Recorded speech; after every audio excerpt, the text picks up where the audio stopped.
Welcome to Scoli Sleep Stories. Before we begin, take a moment to get comfortable, let the day soften around you, and settle in for a calm documentary made for curious minds. If these stories help you rest, learn, or enjoy a quieter part of the day, please consider liking this episode and subscribing to the channel. Now, when you are ready, let us begin. Chapter 1: Evening on the Trail. Let the movement of the day ease gently into the distance. Settle for a while and imagine a broad plain beneath an open sky. It is late spring, or perhaps the beginning of summer, sometime during the main years of overland migration, from the 1840s through the 1860s. The exact year need not concern us. This is one representative evening, shaped from the experiences of many travelers who followed the long routes west. The sun is descending over the Platte River country, in what is now Nebraska or eastern Wyoming. Low golden light rests upon the wagon covers. Dust hangs lightly behind the wheels, then settles over the grass in a pale veil. The warm midday air has begun to cool, and a steady breeze moves across the open land.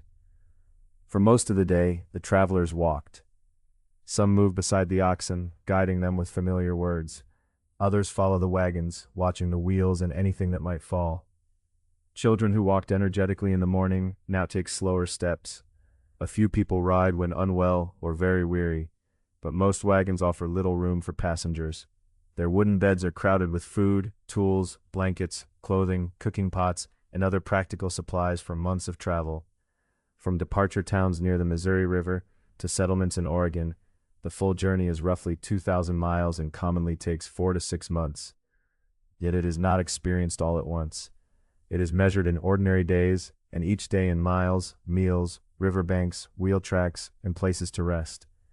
10 or 15 miles is a common day's progress, though no 2 days are alike. Mud, steep grades, river crossings, illness, damaged equipment, severe weather, or poor grazing can slow a company or hold it in place. On easier ground with strong animals and kind weather, travelers may go farther. In summer, some rest through the hottest afternoon hours and continue as the air cools. This evening the wagons have traveled into the gentler light. Now the animals' pace slows, and those near the front look carefully across the land. They are searching for a place to camp. A suitable campsite requires several things, though the trail does not always provide them together. There should be water for people and animals, forage for oxen, mules, and horses, fuel for cooking, and firm, reasonably level ground. When possible, travelers also seek shelter from strong wind or severe weather. The Platte River corridor offers broad grassland and access to water. But timber can be limited. Trees grow in scattered places along channels and islands, while much of the country lies open beneath the sky. The river may appear wide and silver, though it often spreads through shallow channels divided by sandbars. Ground near the water can be soft, higher ground is firmer but farther from the bank. An experienced traveler raises a hand near the first wagon, and 2 others walk with him toward a slight rise. Behind them, the wagons continue at a slow roll. Wheels turn, harness shifts softly, and canvas stirs in the breeze. The Oregon Trail is not one narrow fixed road, but a broad corridor of routes, parallel tracks, river approaches, cutoffs, and changing paths. Mud, erosion, grazing, and local conditions make one line more practical than another. Some wagons follow deep ruts, elsewhere they spread across the plain for firmer ground or distance from dust. Long before emigrant wagons entered this region, the landscape formed part of the homelands and travel corridors of indigenous nations. Communities lived, hunted, traded, visited, and journeyed through country they knew closely. These rivers, grasslands, hills, and crossings were not unnamed or empty. The emigrant trails passed through an older human landscape, already connected by knowledge, memory, and movement. Near the river, the people examining the campsite pause. The ground is reasonably level, neither deeply rutted nor marshy. There is enough forage nearby, though the company must avoid crowding every team into one small area. Grass matters as much as water.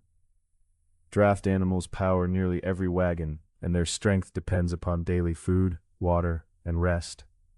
No engine beneath the canvas, only the steady effort of living creatures. Poor grazing tonight may leave the teams weaker tomorrow, and for mornings afterward. From the trail, an ox lifts its head toward the greener strip beside the river. Another turns, and the wooden yoke shifts against its shoulders. The teamster speaks in a low, even voice, asking the animals to remain on the track a little longer. Water is needed for drinking, cooking, washing, and the company's many animals, so even a modest camp requires a considerable amount. Yet water that looks pleasant is not always safe. Travelers do not understand modern germ theory. They judge sources by appearance, smell, taste, movement, local advice, and experience. Clear-looking water may still cause illness. Muddy water may be collected and left to settle. Their choices are practical, but their knowledge is limited by their time.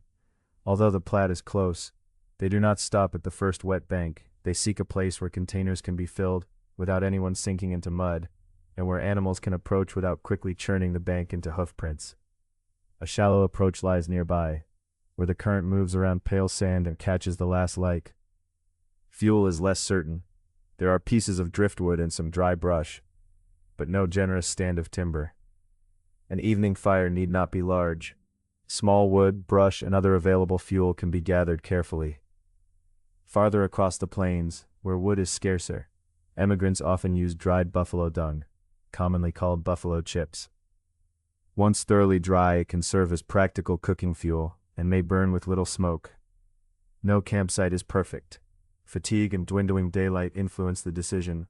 A company may accept poor grass because the next water is too far away, or muddy water because no clearer source can be reached before dark. Shelter may be absent, fuel scarce, or the ground sloped. Travelers choose from what evening offers, balancing the needs of people, animals, and wagons against the remaining light.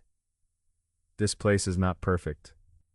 The ground is firm enough, water is near, with grass for the teams and a little fuel for supper. The open land offers no shelter from the wind, but the weather appears settled. After a long day of walking, these advantages are enough. Word passes quietly back through the line.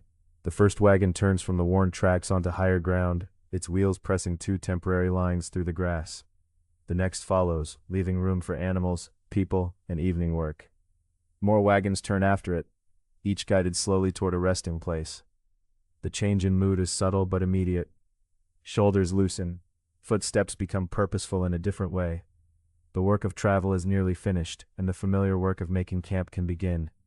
Sunlight lies low across the canvas covers, turning them cream and gold. Long shadows stretch eastward from wheels, animals, and walking figures. The river carries narrow reflections of sky between its sandbars, while insects move among the grasses, and the breeze crosses the plain. One after another, the teams leave the route. The travelers glance toward the water and chosen ground, already considering the tasks that will fill the remaining light. Dust settles behind the last few wagons as the sun nears the horizon. At last, the final wheels turn once, then once again, and come to rest. Around the company, grass bends in cooling air. Attention draws inward now, toward the wagons themselves. Chapter 2. Wagons coming to rest. For a moment, after the final wagon stops, its wheels seem to hold the memory of motion. Dust settles around the lower spokes. The iron bands fitted around the wooden rims release the warmth they have gathered from the road and the late afternoon sun. Beneath the wagon box, a chain shifts and gives one last gentle clink. Then the driver steps forward to attend to the waiting team. Nearby, another wagon moves a few feet to one side, guided toward a level patch where its weight can rest evenly. The rear wheels pass through a shallow hollow, rising and descending with a long wooden creak. The smaller front wheels turn beneath the wagon box, bringing the vehicle into place beside a stand of grass. When the ground feels firm and the space is suitable, a quiet word brings the animals to a halt. The company does not arrange itself in a perfect ring.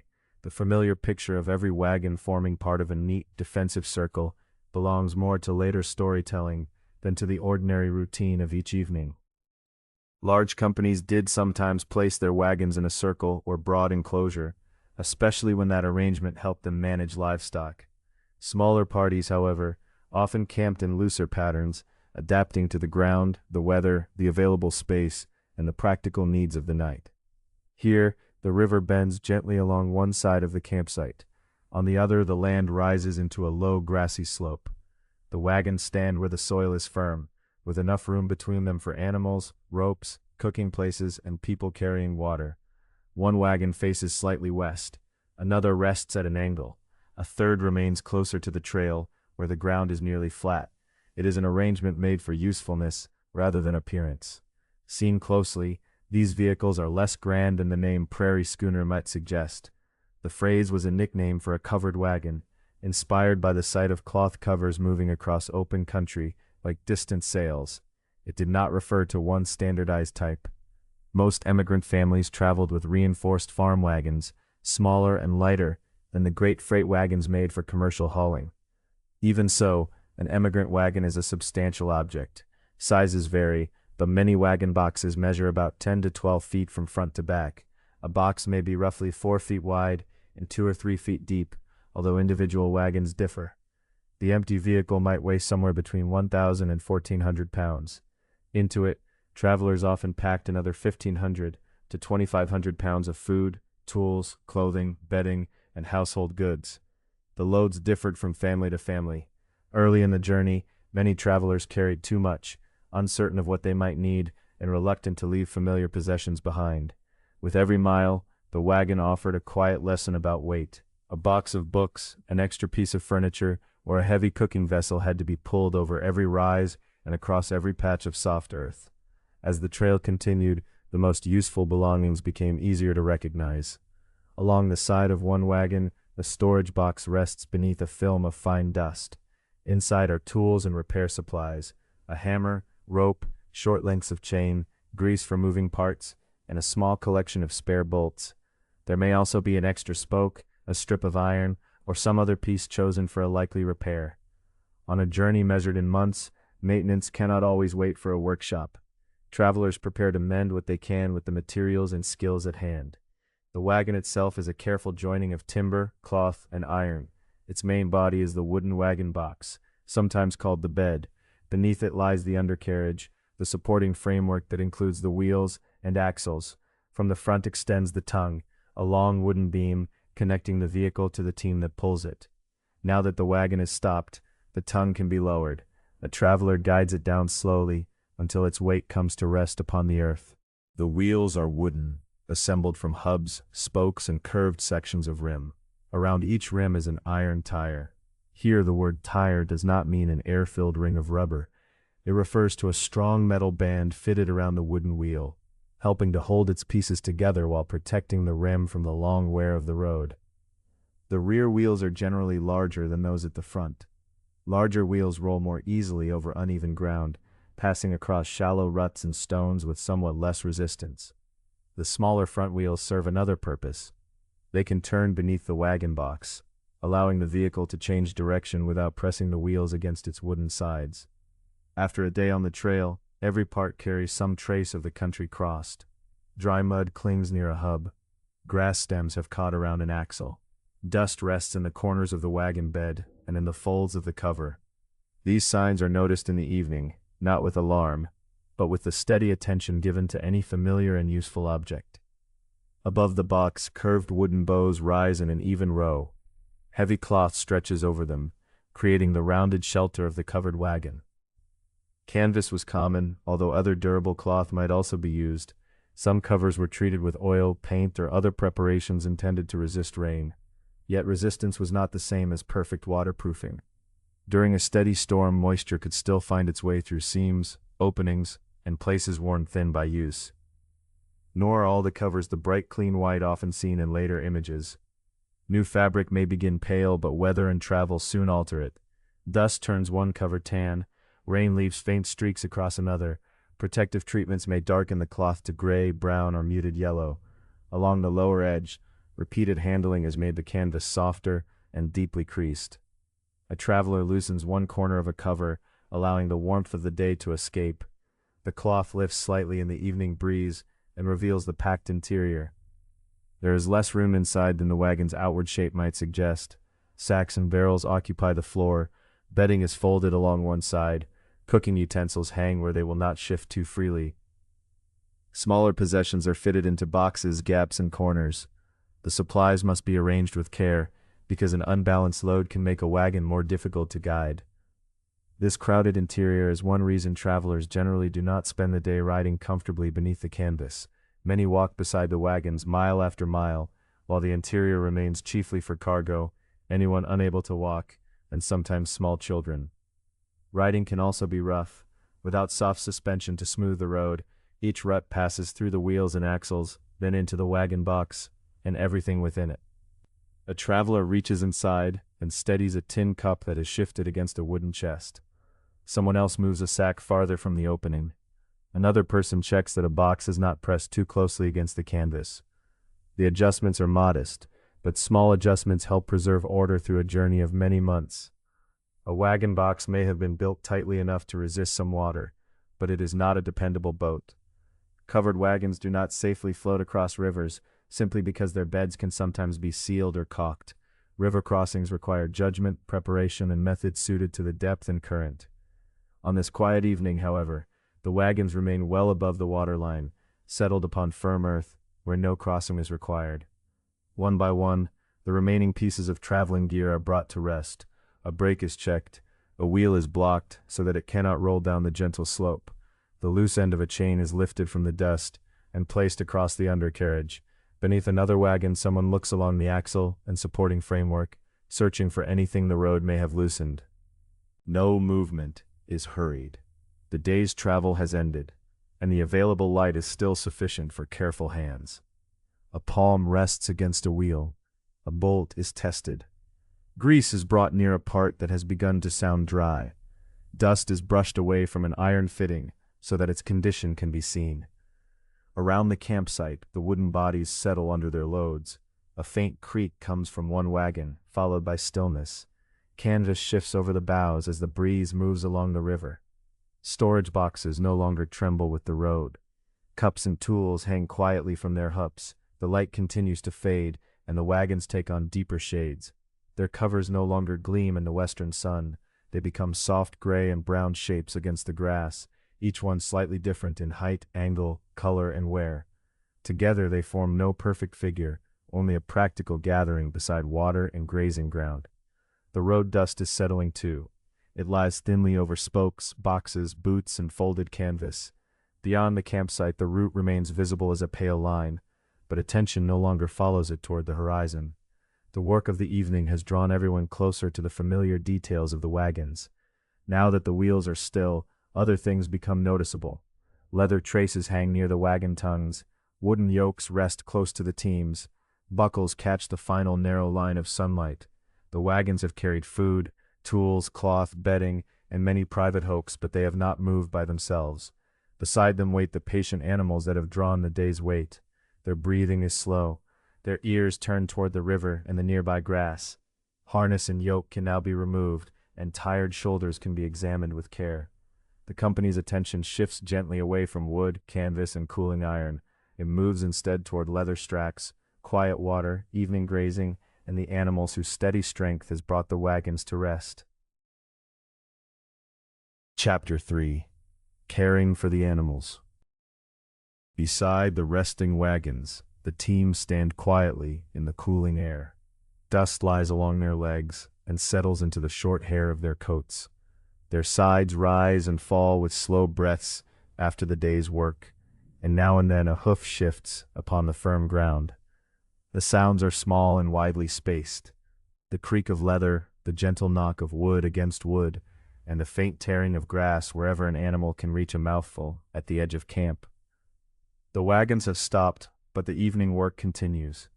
Before supper can be prepared and bedding arranged, the animals must be released from the equipment they have carried since morning. The travelers move among them without hurry, following a routine repeated at the end of many days. At the head of one wagon, two people steady a wooden yoke, while another loosens the bows that curve beneath the oxen's necks. The yoke is a shaped wooden beam, fitted so that a pair of animals can pull together.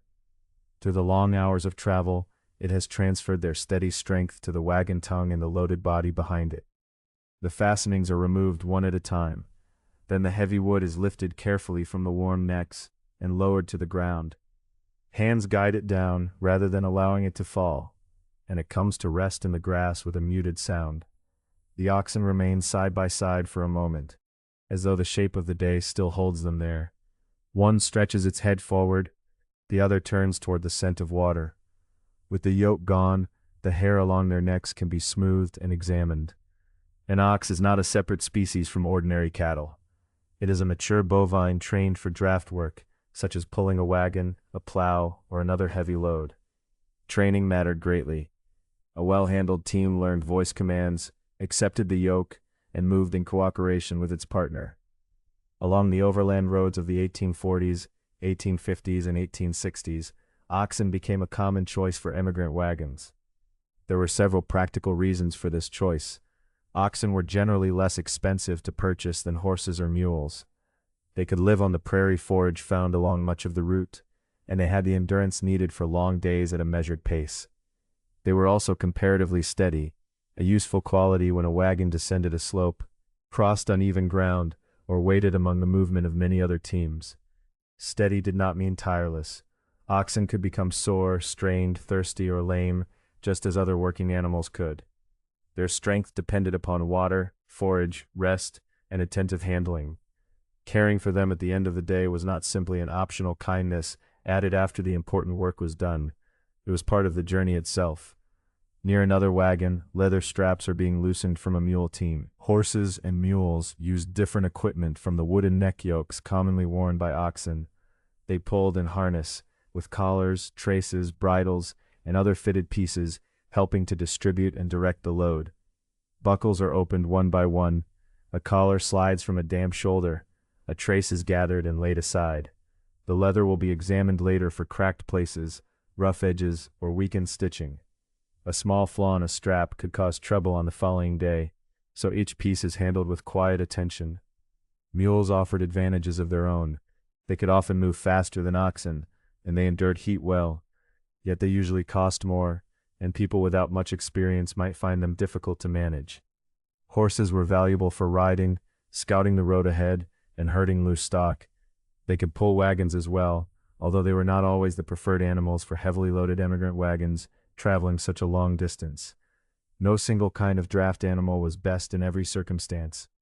A family's choice depended upon money, experience, desired speed, local availability, and the conditions expected along the route. Some companies traveled mainly with oxen, others relied on horses or mules, while many camps contained a mixture of all three. That mixture can be seen in the fading evening light. Broad-backed oxen wait near the empty wagon tongues. A mule flicks one long ear as its bridle is eased away. A saddle horse stands with its head lowered, while a traveler runs a hand along one foreleg, feeling gently for unusual warmth or swelling. The inspections are methodical and calm. Hands pass over the places where wood, leather, and weight have rested. Necks are checked beneath the line of the yoke. Shoulders are felt beneath collars and straps. Tangled hair is brushed smooth, and rubbed places are uncovered so they can be cleaned and protected. Legs are examined down to the hooves. A small stone lodged near a hoof can be removed. A tender patch can be treated, and a piece of equipment can be adjusted so that it will not press upon the same place tomorrow. Not everyone who joined the westward migration began as an expert animal handler. Some travelers had farm experience and already understood working teams. Others learned through necessity, watching their neighbors, listening to advice, and becoming more skillful through daily practice. Over many weeks, they learned to notice ordinary signs of fatigue or comfort. They observed the set of a shoulder, the willingness to place weight upon a hoof, the pace of breathing, and the appetite for grass. They became familiar with the temperaments of individual animals, and with the way each pair moved together beneath a yoke. The care was repetitive, and that repetition had value. A twisted strap could be straightened. A rough edge could be found before it made a deeper mark. A tired animal could be rested. Small acts performed each evening helped preserve the strength upon which the wagons depended. When the equipment has been removed and the first inspections are complete, the animals are led toward water in manageable groups. It is better not to crowd the bank where too many hooves might churn firm soil into mud. The way slopes gently through the grass, following a narrow path already pressed by earlier steps. One traveler carries a rope with a comfortable loop of slack. Another walks beside the lead animal. The teams know the direction now. They can smell the stream, and their pace becomes a little more purposeful, though no one urges them to hurry. At the water's edge, the first ox lowers its head. Its muzzle reaches the cool surface, and widening rings travel outward. Another drinks beside it. A mule waits a few steps back, shifting its hooves once before becoming still again. For a while there is only the soft movement of water, the slow breathing of the animals, and the faint rustle of reeds. Watering required judgment. Teams arriving warm from work were handled with care, and the order of evening tasks could vary with the weather, the distance traveled, and the condition of the animals. There was no single arrangement suited to every camp or every day. What remained constant was the need for sufficient water, unhurried rest, and enough time to graze. Good forage was one reason this campsite had been selected, yet the best grass did not always grow close beside the wagons. The teams might need to be taken farther along the stream or out across open ground, where earlier travelers and their animals had not already cropped the grass short. For this reason, livestock did not necessarily remain inside a wagon enclosure. Even where the wagons stood in a rough ring or curved line, the useful grazing often lay beyond them. The needs of the animals mattered more than the neat appearance of the camp. Some animals could be tethered on long ropes, allowing them to feed over a measured area. Others might be hobbled, with straps limiting the length of their steps without fastening them to one fixed place. Some were gathered into a loose herd and watched by a guard.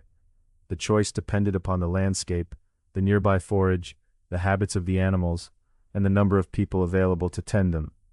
Tonight, several oxen are guided a modest distance from camp toward a sweep of fuller grass. A rider follows at a walk, keeping them loosely gathered. There is no urgency.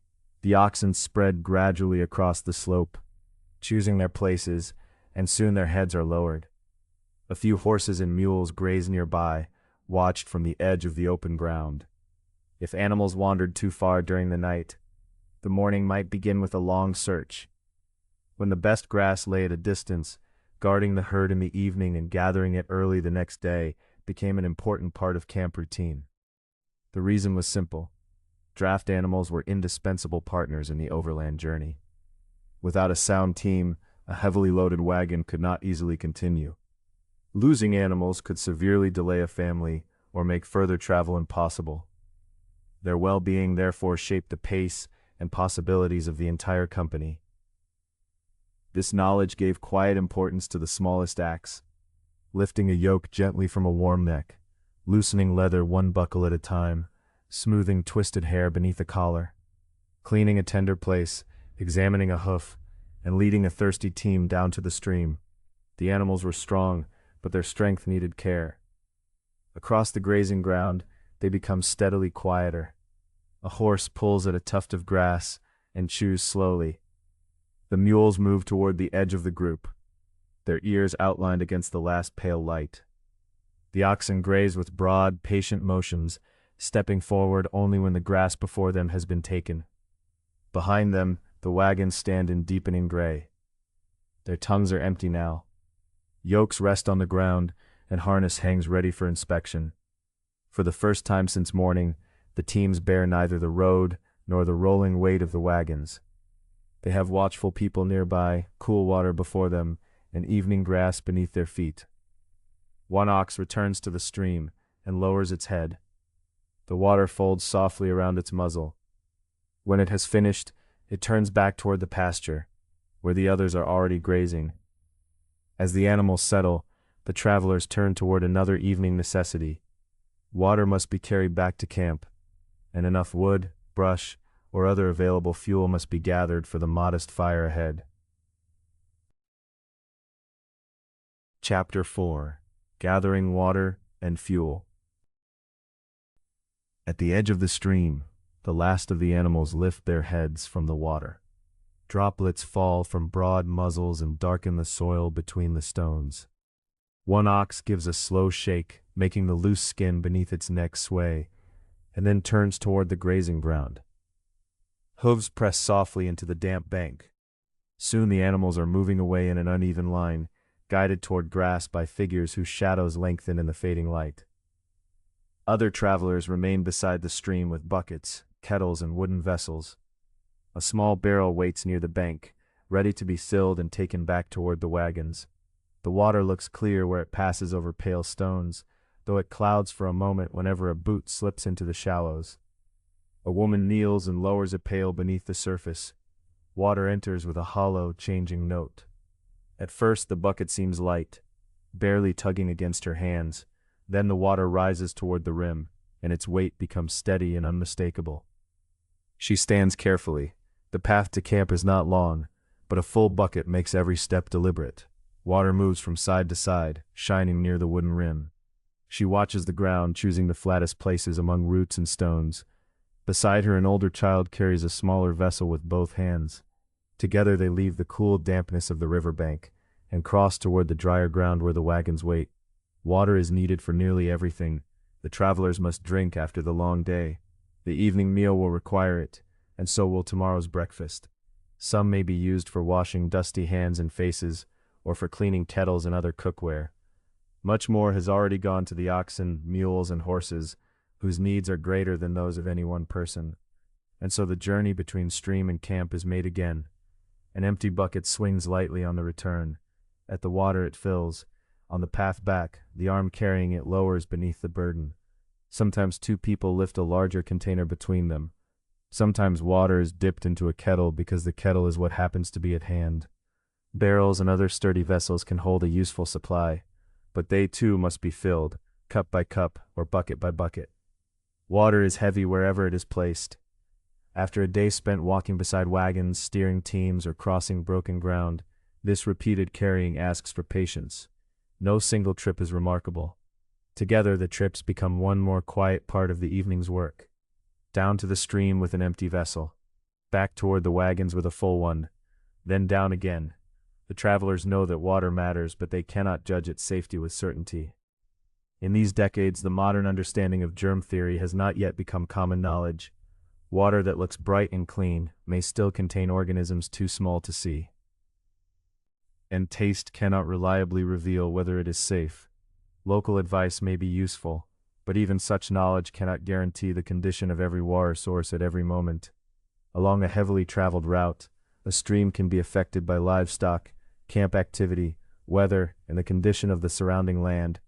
Clear water is not a promise. It is simply clear water, gathered with practical care and the limited understanding available at the time. Near the wagons, each filled vessel is set in its place. A kettle waits near the patch of ground chosen for cooking. Someone pours a little water into a basin, while the rest is kept for drinking and the meal. Then the empty carriers turn back once more. Beyond the stream bank, other travelers search for fuel. The Oregon Trail crosses many kinds of country, and what can be burned in one place may be absent in another.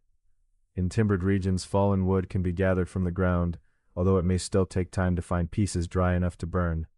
Along river corridors, travelers may find willow, cottonwood, driftwood, or small branches. Across dry plains, where timber is scarce, they must rely on brush and other available fuel. This evening's campsite lies between damp river ground and open grassland. A sparse line of trees follows the water, while the country beyond is covered mostly in dry grass and low brush. Several people walk along the upper bank, searching beneath shrubs and among stones. A boy gathers an armful of slender willow stems. Another traveler finds driftwood caught above the present water line, left there when the stream ran higher. The pieces are modest. They are still useful. Fuel gathering often falls to women and children, as many household tasks did in 19th century life, but work along the trail does not always remain within customary divisions. Necessity loosens the boundaries. A man returning from the animals may gather wood on his way. A woman may help inspect the wagon fitting. Children carry water, gather fuel, assist with meals, tend younger children, and help with animals when needed. The evening work belongs to many hands. Farther out on the dry ground, two children carry an old sack between them. They pause now and then to collect flat, weathered pieces of dried bison dung. Each dry piece is placed in the sack, and then they walk on through the grass. Travelers commonly call these pieces buffalo chips. The animal often called buffalo in North America is more precisely the American bison. Across parts of the plains where timber is scarce, dried bison dung provides a practical source of fuel. When thoroughly dry, buffalo chips can produce enough heat to boil water and cook a simple meal.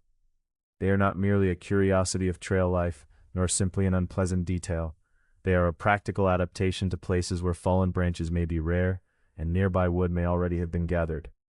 The children choose carefully. Dry chips are light and firm. Damp ones are left where they lie because rain makes them difficult to use. Each suitable piece goes into the sack with a faint, papery sound. Their route forms a slow loop through the dry grass and gradually bends back toward camp. Bison have passed through many regions connected with the overland trails, but they are not present in limitless herds in every place or every year. Herd locations change. Hunting and emigration contribute to their depletion, along with other pressures. The landscape is not an endless storehouse waiting to be used. Frequently occupied campsites reveal the effects of repeated arrival. Nearby wood disappears first. Grass is cropped close by livestock or flattened beneath hooves. Riverbanks wear down where many animals are led to drink. Game, fuel, grazing, and other local resources come under increasing pressure. A family reaching a familiar campsite may need to walk farther for wood or brush than the travelers who arrived before them. These places did not begin with the wagon road. Long before immigrant traffic increased, the streams, meadows, and river valleys already supported indigenous communities, established routes, animals, and long-standing patterns of use. Each additional wagon train placed more pressure on water, grass, riverbanks, fuel supplies, and the surrounding country. The effects might seem small when viewed one at a time. One bucket lifted from the stream, one branch gathered from the bank, one patch of grass taken by an ox. Yet repeated by large numbers of emigrants and livestock, those small acts became part of a much broader change. For now, the work remains close and visible. A bucket rises from the stream, water trembles in the dusk, the traveler holding it pauses until the surface settles, then begins the familiar walk toward camp. At the wagons, another vessel is nearly full. A kettle stands ready for the meal. From the riverbank comes a bundle of willow. From the open grassland comes the sack of buffalo chips, carried between two children. They lower it carefully beside the other fuel, straighten, and rest their hands. Someone sorts the gathered material by size. Fine twigs and slender stems are kept together. Heavier pieces are laid nearby. The driest fuel will help the first flame take hold, while larger wood or buffalo chips can provide heat once the fire is steady. There is no single fire-making practice followed by every camp. The arrangement depends on the ground, the weather, the available fuel, and the habits of the travelers. What works beside a timbered river may not suit an open plain. What works in dry weather may be difficult after rain. Here the fuel has been gathered from several parts of the landscape. Willow and driftwood have come from the river corridor. Brush has come from the drier ground above it. Buffalo chips have come from farther out in the grass. Each person returns by a slightly different path, bringing what the land has made available. The final water vessels arrive from the stream. Hands that have gripped bucket handles open and close, easing tired fingers. Shoulders settle. An empty pail is placed beneath the wagon, ready for later use. Near the water, the evening air has grown cool and damp. Farther out, the dry grass still holds a little of the day's warmth. Between the two, the wagons stand beneath a sky that is fading from gold into pale gray blue. The repeated loops of work are ending now. Stream to camp, camp to grassland, grassland back to the wagons. The buckets have grown heavy and been set down. The sack is slowly filled and been lowered to the ground. Small bundles of fuel lie beside the waiting kettle. A first flame touches the driest grass and slender stems. For a moment there is only a faint glow. Then one willow twig catches, followed by another. The flame remains small, but it is enough. The gathered fuel begins to give back its stored warmth. A thin ribbon of smoke rises into the quiet air, bends gently with the breeze, and fades above the wagons. Around that modest fire, the campsite begins to take on the warm, ordinary rhythm of supper. Chapter 5. Supper by the Campfire. The small fire grows slowly, fed a little at a time. No one needs a high, wasteful blaze. A steady bed of coals will serve better for cooking, and so the travelers wait while thin willow stems darken and settle, their orange edges folding inward. A few larger pieces of wood are laid across them. Sparks rise briefly, no brighter than fireflies, then disappear into the evening. Near the wagons, supper supplies are brought out from boxes, sacks, and tightly covered containers. They are handled with care, for every pound of food has traveled a long distance already, and much of it must travel farther still. What an emigrant family carried on the Oregon Trail varied widely. Provisions depended upon what a family could afford, where the journey began, how many people had to be fed, and what could be purchased along the way. Weather and spoilage made a difference. So did the distance to the next fort, trading post, farm, or settlement. One wagon might carry more beans and cornmeal, while another held more flour and bacon. Some supplies were carefully measured before departure, though no calculation could account perfectly for every delay, accident, or change of plan. On this representative evening, the meal is modest. Flour is taken from a cloth sack and spooned into a shallow bowl. A little salt is added, followed by enough water to make a plain dough. It is mixed with a wooden spoon at first, and then shaped by hand into small, flat pieces that will cook quickly in an iron skillet. The skillet is already warming beside the fire. Its surface is blackened from many meals, and its handle points safely away from the hottest coals. A small amount of cooking fat melts across the iron with a mild hiss. The first piece of dough is laid down, and then another. Their pale surfaces slowly become firm, turning golden at the edges.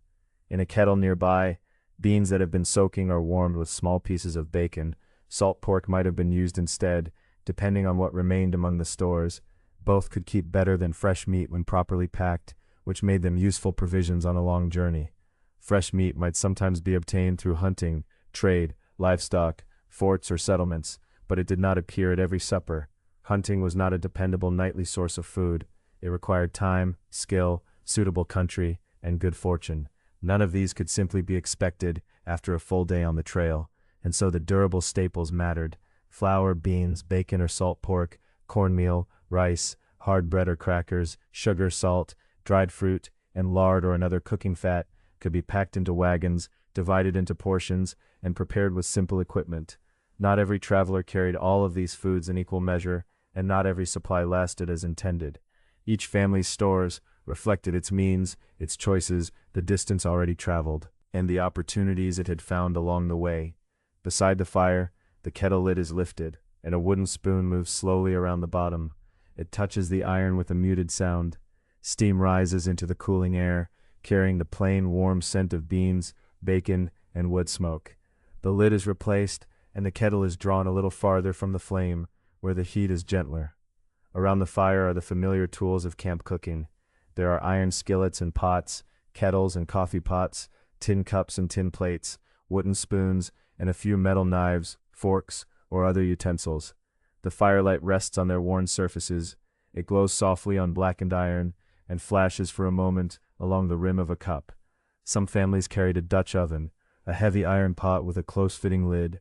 Coals could be placed beneath it and arranged on top so that heat surrounded the food. Such an oven was useful for baking and slow cooking, but it added considerable weight. Not every family chose or was able to bring one. There were several ways to cook over a campfire. A kettle might hang from a simple support above the flames. A skillet could rest on stones or sit close beside glowing coals. A covered pot might be placed where the heat was steady rather than fierce. When a Dutch oven was used, coals could be arranged beneath and around its heavy lid. Experienced camp cooks learned to judge a fire without a numbered dial or measured temperature. They watched the color of the coals. They noticed how quickly the fat melted in the skillet. They felt the warmth against a hand held at a careful distance, and listened for the quiet simmer within the kettle. The fire gave its signs through color, sound, and heat. Tonight the work proceeds steadily, though everyone is tired.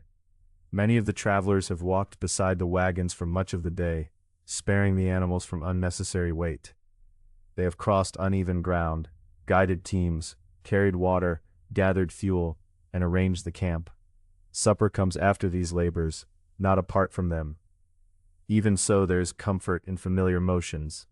A plate is set down, a cup is passed from one hand to another.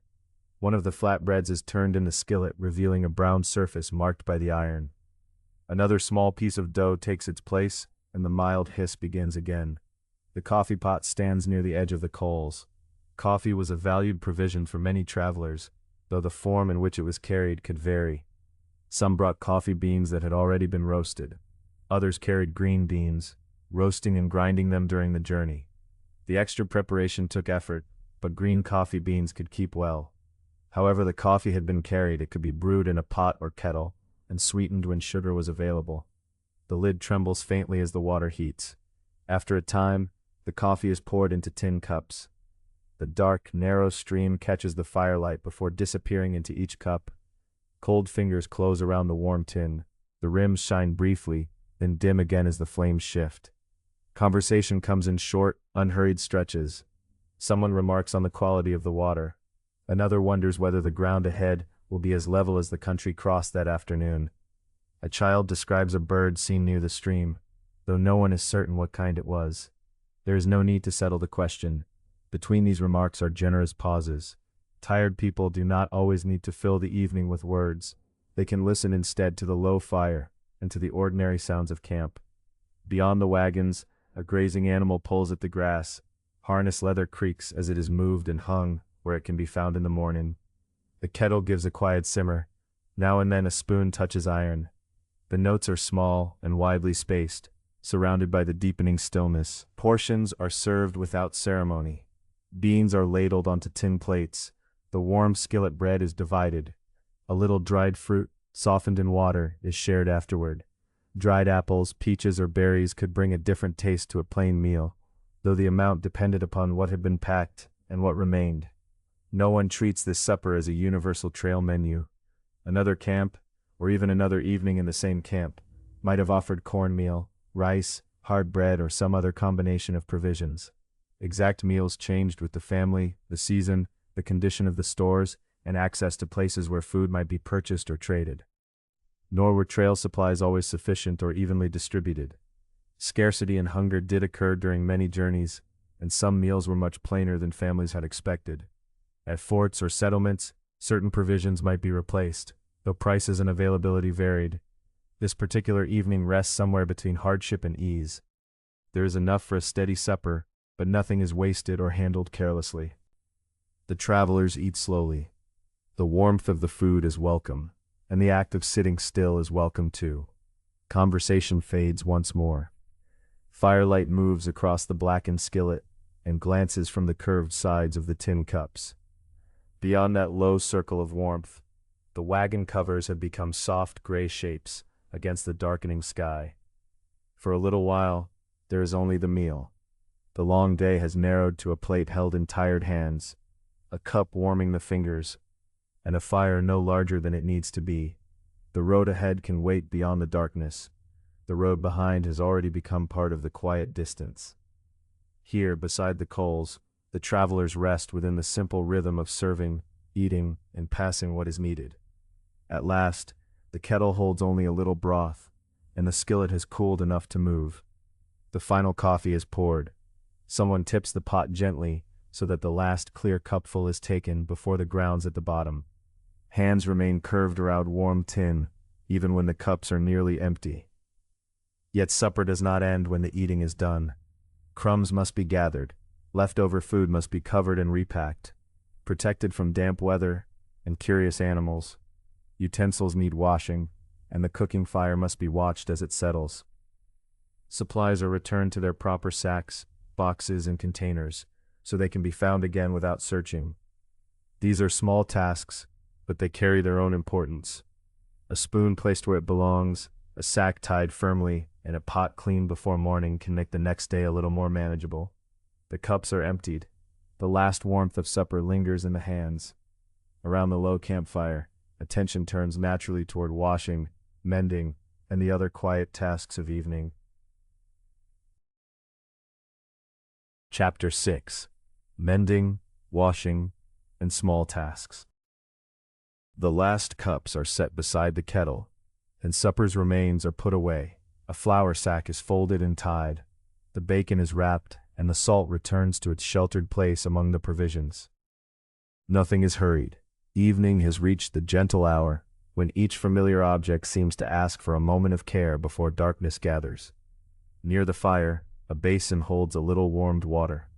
A full washing of clothes would require far more, enough water to soak and rinse cloth, fuel to heat it, soap for scrubbing, and suitable weather or shelter for drying. Such work is not practical at every camp. Water may be scarce, the air damp, or the travelers simply too tired after a long day. Tonight, only smaller things are cleaned. Tin plates are wiped and dipped into the basin. A spoon is rubbed with a cloth until no grease remains along its edge. The skillet receives a careful scraping and light cleaning that leaves its seasoned surface ready for breakfast. Cups are turned upside down on a folded towel, and the water slowly clouds with flour dust and traces of supper. One child carries the utensils to their box, careful not to let them clatter. Children on the trail often had meaningful responsibilities. They gathered fuel, carried water, watched animals, helped prepare meals, and tended younger siblings. Their tasks might be smaller than adults' work, but they mattered. A cup carried safely, a fire supplied with brush, or an animal kept from straying could ease the whole company's labor. At the edge of the firelight, a woman lifts a shirt from a bundle. Dust lies in its seams, and one cuff has begun to fray. She spreads it across her knees and takes a needle, dark thread, and worn thimble from a small sewing case. After a moment of concentration, the thread passes through the needle's eye. Its end is knotted, and the first stitch draws the loose edge into place. The needle goes down through the cloth and returns. The thread follows with a faint whisper. Down and up, then down again. Each stitch is short and plain. No decoration is needed. The purpose is simply to keep a small tear from becoming larger. Beside her, another traveler turns a sock inside out and stretches its worn heel over a rounded darning object. Threads cross the thin place first in one direction and then the other, forming a small woven patch where the original cloth has nearly vanished. Shoes and stockings bore much of the road's strain. Even travelers who sometimes rode often walked beside the wagons to lighten the load, while dust found nearly every opening. A repaired heel tonight might prevent a painful blister tomorrow. Many camp tasks followed expectations common in 19th century households. Women were often expected to cook, wash, sew, and care for children, while men commonly handled animals, tools, and heavier wagon repairs. Yet, the trail did not always preserve these divisions. Necessity quietly changed them. Diaries describe women driving teams, gathering fuel, managing animals, and helping with repairs, work they might not have performed at home. Men, too, did whatever the moment required. On a long road, usefulness often mattered more than custom. A few paces away, someone kneels beside a wagon wheel with a rag and small container of grease. All day the wagon has crossed ruts, stones, hard-packed ground, and dust. Every jolt has passed through the wheels, into the axles, wagon box, and wooden tongue extending toward the team. Repeated strain can loosen bolts and fastenings or wear the places where parts meet. The wheel is checked by hand. Each spoke receives a firm press. The hub is examined, and the iron tire around the wooden rim is studied in the fading light. In very dry weather, wood can shrink, and the iron band may loosen instead of holding the rim firmly. This wheel remains sound enough for tomorrow, though one fitting needs attention. A wrench turns a nut only a little before it is snug again. Then comes one measured tap from a hammer, followed by silence. More difficult repairs could not always be completed beside an ordinary campfire. A badly damaged wheel or loose iron tire might require a blacksmith's equipment and skill at a fort or settlement. Inspection could reveal trouble while it was still manageable. Travelers learned to notice a new creak, slight wobble, or fastening that sat differently than it had that morning. The axle received particular care. Grease applied where the wheel turned against it reduced friction, heat, and wear. Without lubrication, wooden parts could be damaged, and a preventable inconvenience could become a serious delay. Applying axle grease is not a grand repair. It is a dark smear on a rag, a wheel handled carefully, and hands wiped as clean as circumstances allow. Yet this modest task protects one of the wagon's most essential parts. Nearby, a length of harness is drawn slowly through someone's fingers. The leather is checked for cracks and worn stitching. A rope is examined where its fibers have begun to roughen, and one frayed section is wrapped and secured for the present. The oxen's wooden yoke is inspected, along places polished smooth by daily use. There is no major break, only a peg needing a firmer seat. A loosened shoe, worn strap, or thin place in the wagon canvas can also be repaired before small damage grows. Inside the wagon, the load is shifted during the day. A chest is moved against a sack of meal, blankets have slipped, and a cooking pot sits at an awkward angle. Two people rearrange the objects slowly. Heavy goods are kept low, where they are less likely to make the wagon unsteady. Morning necessities remain within easy reach, and a bundle that rattled all afternoon is wedged securely with folded cloth. Above them, the canvas cover moves softly in the breeze. One seam has rubbed thin but has not opened. It is marked for attention at a longer stop, with better light and more time. For now, the cords are checked and the canvas drawn so it will not flap needlessly overnight. Not every task can be finished, and the travelers are tired. Their shoulders remember the miles, and their hands have already lifted, guided, carried, and steadied many things. A muddy garment is brushed rather than washed. Laundry waits until water, fuel, weather, and time make washing practical. Leaving one harmless task for another day is also wisdom. As work slows, bedding is shaken out, quilts unfold in familiar patterns, and blankets are checked for dampness before being spread to air. A rolled coat becomes a pillow, folded clothing is set close at hand, because a cool morning is easier when a jacket can be found without searching. Lift the blanket, shake away dust, smooth one corner, and place tomorrow's clothes nearby. Little by little, the camp turns inward, and fewer people cross the firelight. A traveler opens a small notebook to a narrow band of firelight. Diaries could be kept in camp, and letters written for sending when opportunity arose, but neither was necessarily an elaborate nightly ritual. Many evenings left little time or energy for games, music, or writing. Tonight's entry is brief.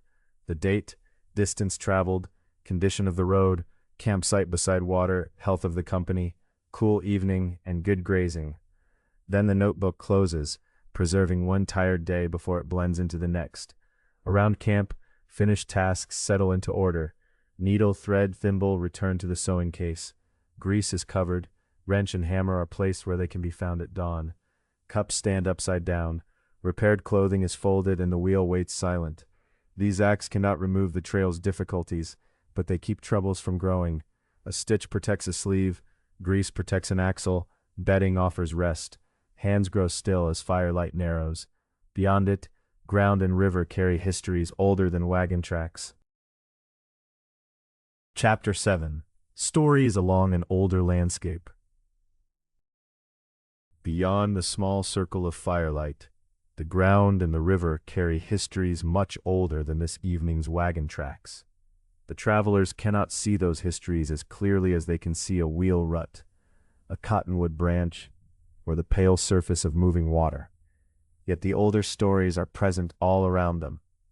They remain in paths shaped by generations of walking and riding, in river crossings known through long experience, and in places where people gathered plants, hunted, fished, traded, raised families, and maintained communities. The Oregon Trail did not pass through an empty country, nor did it enter a landscape waiting to be discovered. Long before the overland migrations of the 19th century, indigenous nations knew these plains, valleys, mountains, and waterways in close and practical detail. Their roots connected villages with seasonal hunting areas, gathering grounds, neighboring communities, trading centers, and places of enduring cultural and sacred importance. Some paths followed open ridges. Others kept beside rivers or led through mountain passes. Knowledge of where to find water, where animals might graze, and when a crossing could be made safely, had been gathered and shared over many lifetimes. Later travelers relied, directly and indirectly, upon this older knowledge. Traders and trappers followed established routes. Missionaries and military expeditions used corridors already familiar to indigenous people. Emigrants then traveled along many of the same broad pathways, sometimes without understanding how much earlier knowledge had helped shape the road beneath their wheels. The river beside this camp is part of that layered geography. Waterways were natural guides through a wide country, but they were much more than lines on a map. They were sources of food and water, places of movement and exchange, and centers of community life. The Platte, Sweetwater, Snake, and Columbia River corridors all held histories extending far beyond the years of overland migration. Along the Platte River corridor were homelands connected with the Oto, Missouri, Pawnee, Omaha, and Ponca. Across the plains and toward the high country were lands known and used by Lakota, Cheyenne, and Arapaho communities, among others. The Sweetwater route carried travelers toward country deeply familiar to the eastern Shoshone. Beyond the mountains, the Snake River region was connected with the histories of the northern Paiute, Bannock, and other indigenous peoples. Farther west, emigrants crossed lands of the Nez Perce, who call themselves Nimipu. The broad trail corridor also passed through lands connected with the Cayuse, Umatilla, and Walla Walla peoples. Near the Columbia River, the routes entered a closely connected world of villages and trade.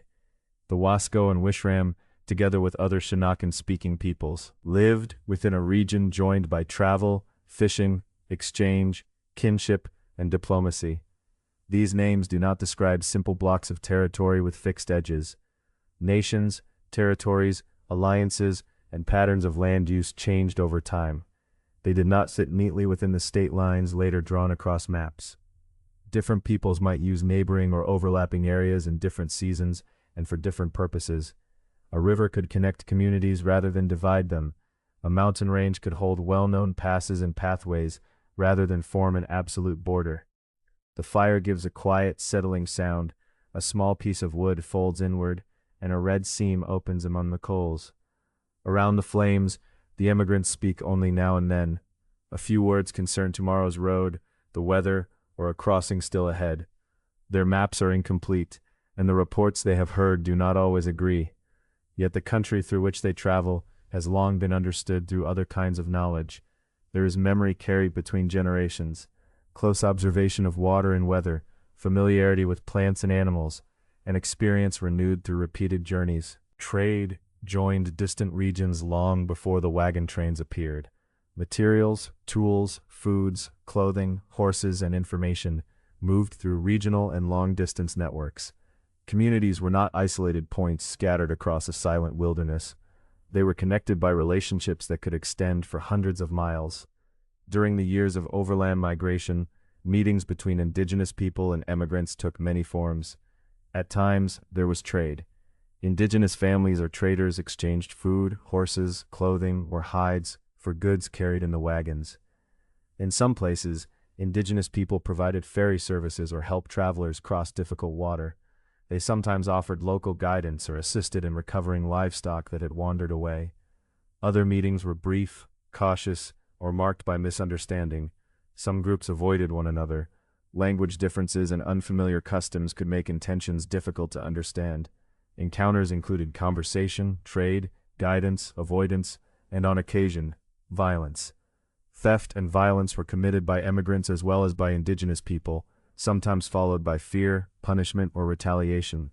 Yet violent encounters were far less constant than later Western imagery often suggested. Most days did not bring a battle beside the wagons. Encounters varied according to time, place, circumstance, and the individuals involved. Relations were neither uniformly peaceful nor inevitably hostile. Even when no direct meeting occurred, the wagon road still had consequences. Thousands of draft animals needed grass and water each day. Oxen, horses, and mules grazed in places also used by indigenous horses and by wild game. Along heavily traveled sections, grass became scarce. Firewood and brush were gathered faster than they could return. In treeless country, even dried buffalo dung, commonly called buffalo chips by emigrants, became a heavily used source of fuel. Hunting reduced local game. Camps left refuse, disturbed riverbanks, and damaged gathering places. Disease traveled with human movement, sometimes reaching indigenous communities with devastating effects. People with no immunity to certain introduced illnesses could suffer losses that were profound and lasting. The harm did not end when wagon tracks faded beneath rain or winter snow. Growing settlement brought increasing pressure upon indigenous lands and resources. Treaties were made and broken. Military violence caused death and disruption. Communities were dispossessed and in many cases forced away from their homelands. Many immigrants also carried ideas of land ownership that differed sharply from indigenous relationships to land, territory, and resources.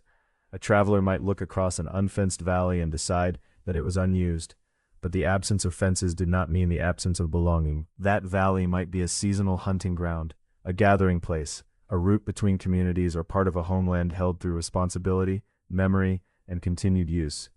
To recognize this does not require the evening to become dramatic.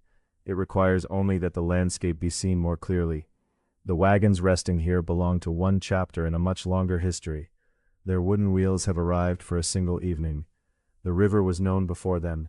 Its crossings, fish, reeds, sandbars, floods, and quieter channels were observed long before emigrant guidebooks attempted to describe them. Indigenous people are not merely figures from a completed past. The Oto Misoria, Pawnee, Omaha, and Ponca remain living peoples. So do the Lakota, Cheyenne, Arapaho, and Eastern Shoshone. The Northern Paiute and Bannock continue. The Nimipu, Cayuse, Umatilla, and Walla Walla continue. The Wasco, Wishram, and other nations connected with the broad trail corridor continue as well. Their communities carry histories and perspectives that cannot be contained within the passing observations of emigrant journals. For a while, the river and the camp seem to share the same low voice. Water moves around stones. Harness rings make a faint sound when an animal shifts on the grazing ground. Canvas lifts gently in the breeze, then settles again. The evening does not offer one simple account of this place. It holds many histories at once. There is the brief record in a traveler's notebook, the road pressed by wagon wheels, the older pathways beneath and beside it, and the continuing lives of the nations whose homelands the trail crossed. The firelight now touches only the nearest wagon wheels and canvas seams. One by one, people begin arranging the places where they will sleep. Chapter 8. Inside the Canvas Shelter. The firelight now touches only the nearest wagon wheels and canvas seams. Beyond that small circle of amber color, the camp has softened into broad shapes. Pale wagon covers, dark animals on the grazing ground, low tents, and quiet figures remain visible for a little while longer. One by one, people arrange the places where they will rest. There is no single way to make a bed along the trail. Each family works with the space it has, the bedding it has carried, and the needs of this particular night. The weather is mild, though the warmth of the day is slowly leaving the earth. A breeze crosses the grass and moves through camp with just enough strength to lift an edge of canvas. The cloth rises, pauses, and settles. Near one wagon, a traveler searches for a level patch of ground. She moves aside a few small stones with the edge of her shoe, then presses the soil with her palm, feeling for roots and hollows. A ground cloth goes down first, spread carefully over the chosen place. It will not make the earth soft, but it will offer some protection from dust and dampness. Over it, she lays 2 blankets, one folded beneath and one kept for covering. A coat is rolled inward, with its buttons turned away, and becomes a simple pillow. Such small arrangements matter. Sleeping directly upon damp ground can be deeply unpleasant, even when the air itself feels comfortable. Moisture gathers in low places and works its way through cloth. Travelers therefore use whatever insulating material is available. Some spread straw or hay beneath their blankets. Some carry mattresses, though these take precious room in a wagon already crowded with necessities. Others use robes, folded clothing, quilts, extra blankets, or pieces of canvas. Bedding varies greatly from one household to another. Not everyone owns a fine quilt, a soft pillow, or enough blankets to make a thick bed. Comfort often depends less upon abundance than upon the careful use of familiar things. A quilt is shaken once, gently, and then lowered over a bedroll. Its pattern is difficult to see in the dimness. Only a few patches catch the remaining firelight before their colors merge into shadow. Hands smooth the fabric from the middle outward, pressing away wrinkles. At the foot, the quilt is folded under so that the breeze cannot lift it easily. Nearby, another blanket is arranged for the children. An older child settles beside a younger one. Their whispered conversation becomes slower, then fades beneath the ordinary sounds of camp. A spoon is put away. A wagon board gives a soft creak. Somewhere beyond the firelight, an animal continues to pull at the grass. A little farther on, extra canvas has been stretched beside another wagon to form a simple shelter. One edge is attached to the wagon, while the outer edge is secured closer to the ground. It offers a little privacy and turns away part of the breeze. It is not a closed room, and it is never perfectly still. The cloth shifts with each movement of air, making a low, irregular murmur. Canvas is useful, but it has limits. It provides shade during the day and partial shelter after dark. Yet it may flap in the wind, leak in rain, hold the heat of a warm afternoon, or become damp as the night cools. It is woven cloth, not a solid wall, and it is not perfectly waterproof, nor is it fully transparent. From within, the fire may appear as a muted glow. Passing figures may become indistinct shadows against the cloth, while the world beyond remains softened and obscured. Tonight, the canvas need only temper the breeze. Some travelers settle beneath the wagons. The broad wooden beds and axles make low roofs over the ground. and the wheels stand like quiet posts on either side. Under this shelter, a person may receive some protection from the settling damp. Blankets are placed where chains, tools, and stored gear will not interfere. Folded clothing adds a little padding beneath a shoulder or hip. Others prefer the open air. When weather is favorable, a bedroll beneath the sky may feel less confined than a narrow tent or crowded wagon. From the ground, the wagon covers rise like pale hills. Between them, the first bright stars are appearing. Even in the open, people tend to remain close to their own wagons and possessions, creating small household spaces without walls. Most wagons cannot hold an entire family at night. They are packed too tightly with food stores, clothing, cookware, tools, spare parts, bedding, and other possessions needed for the journey. The familiar idea of the wagon as a roomy traveling chamber is misleading. These are working vehicles, commonly based upon farm wagons and intended to carry heavy loads rather than serve as comfortable passenger compartments. Their wooden wheels meet the roughness of the road directly.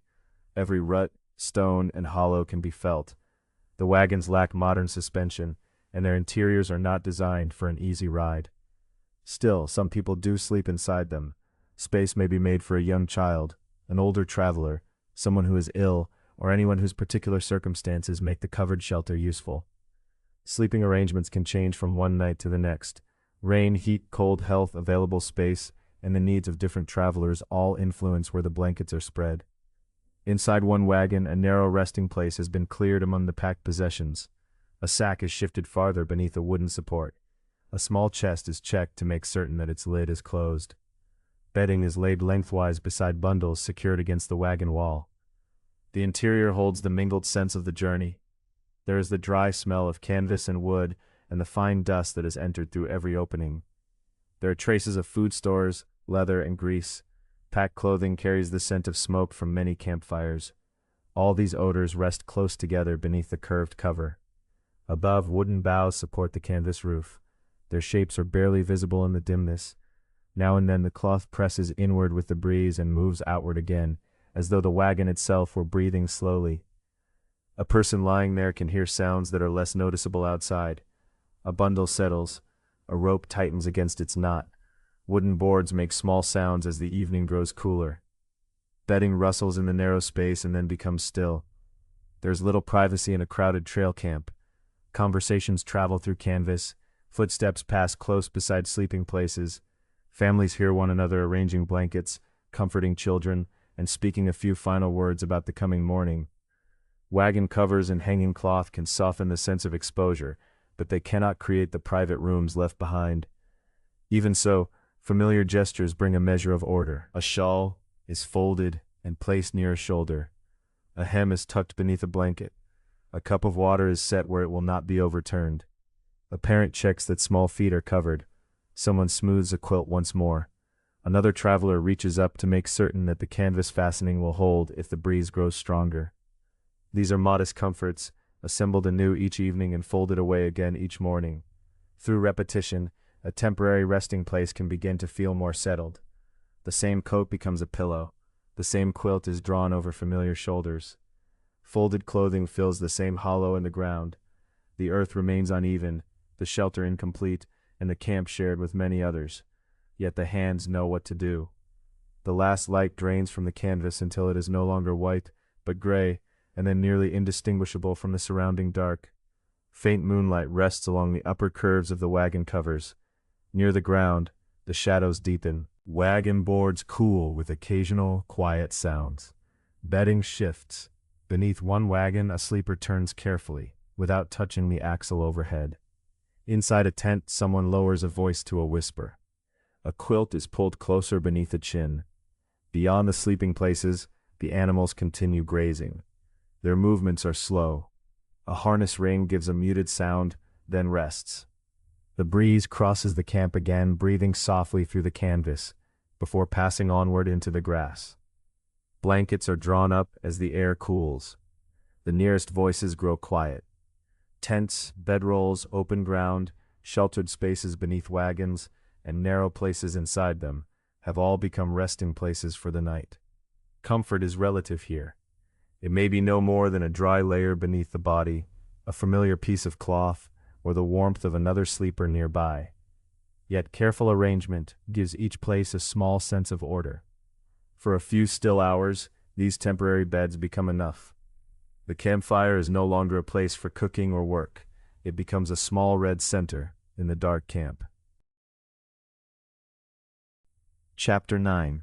The campfire burns low. The campfire is no longer a place for cooking or work. It has become a small red center in the dark camp, its brightest flames gone, its bed of coals glowing beneath a soft covering of ash. Now and then a narrow flame rises around the edge of a half-burned stick. It leans with the breeze, gives a brief golden light, and settles again. The iron kettle has been lifted from its hook.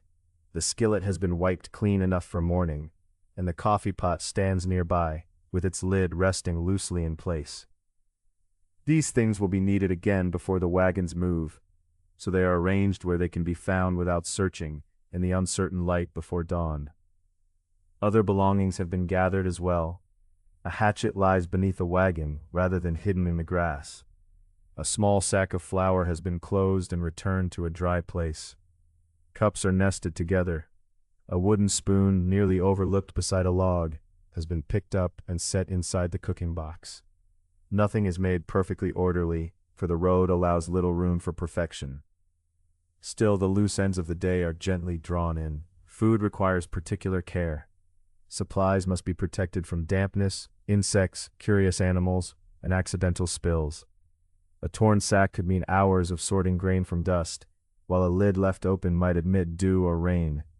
Knots are tested, boxes are closed, and bacon, flour, cornmeal, dried fruit, and beans are placed where they will remain secure until morning. Tools are checked for much the same reason. A hammer or wrench left in deep grass may be difficult to recover. A length of rope forgotten near the fire might be damaged by a wandering spark. The travelers have learned that each small object needs a place, even when that place is only a particular corner beneath a wagon bed. Near the animals, one of the older boys walks slowly along the edge of camp with an adult beside him. They do not hurry. The oxen are mostly still, their broad shakes dark against the paler grass. One lowers its head to graze, another shifts a hind foot and exhales. Farther away, a tether rope draws straight for a moment, then loosens as an animal changes position. The two figures check knots and look for anything unusual.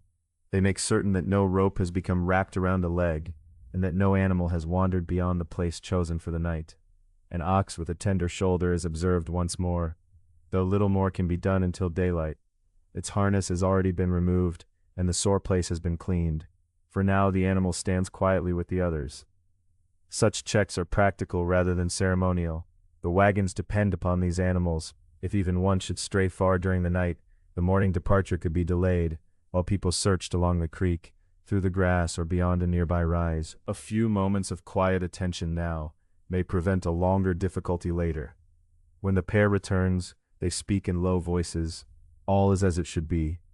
At the center of camp, another traveler tends the coals. He does not feed them with a large armful of wood. Fuel may be limited, and there is no need for a high cooking flame now. Instead, he uses a stick to bring the remaining pieces closer together. The glowing ends meet in a compact bed, and a little ash is drawn over them, reducing the open flame while preserving some warmth beneath. This is sometimes called banking a fire. Coals covered carefully with ash may continue to hold heat for hours, making it easier to start the fire again in the morning. Yet practices vary from camp to camp, and from one landscape to another. Some fires are allowed to burn low while someone remains awake. Some are banked beneath ash. Others are put out more completely when the ground is dry, the wind is uncertain, or there is no reason to preserve the coals. There is no single routine followed by every company on every night. Judgment depends upon the weather, the surroundings, the size of the camp, and the people present. Fire on the open prairie requires particular care. Dry grass can catch a spark readily, and wind may carry flames swiftly through brittle stems. Escaped prairie fires are a real danger, not only to travelers, but also to grazing animals, nearby camps, and the country through which the flames pass. A reduced fire also conserves scarce fuel, so the cooking flame is kept no larger than the evening work requires. Tonight the air is moving only lightly. Even so, a woman crouches near the fire and presses a few scattered embers inward with a long branch. She studies the ground around the hearth. There is no glow in the grass, and no thin trail of smoke where it should not be. Satisfied, she places the branch beside the small fuel pile that has been prepared for morning. The camp has quieted early. This often happens after a day filled with walking, driving teams, lifting, cooking, gathering, repairing, and caring for children or weary companions. Evening conversation does not need to be formally ended. It simply becomes slower. One voice stops, and another does not take its place. A final cup is emptied, a blanket is adjusted. Someone coughs inside a wagon, then grows still. Families settle the youngest travelers first. A child asks one last question in a whisper, and receives an answer too soft to carry. An older or tired traveler is helped into a more comfortable position, with folded cloth beneath one shoulder. A cup of water is placed within reach. Shoes are brought under cover, and a coat is laid across the foot of a quilt in case the night grows colder. A few morning things are also made ready. The coffee pot stands where it can be reached. Utensils rest together rather than being scattered among boxes and blankets. A modest stack of fuel waits beyond the embers. These small preparations allow the next day to begin with less searching and fewer unnecessary sounds. In a company of this size, one or two people may remain awake for a time. Some wagon companies arrange formal watches, dividing the night into portions so that different guards take turns. Others follow a less exact routine. A teamster or family member may remain alert until the fire is settled, while another person rises later to look toward the animals and check the camp.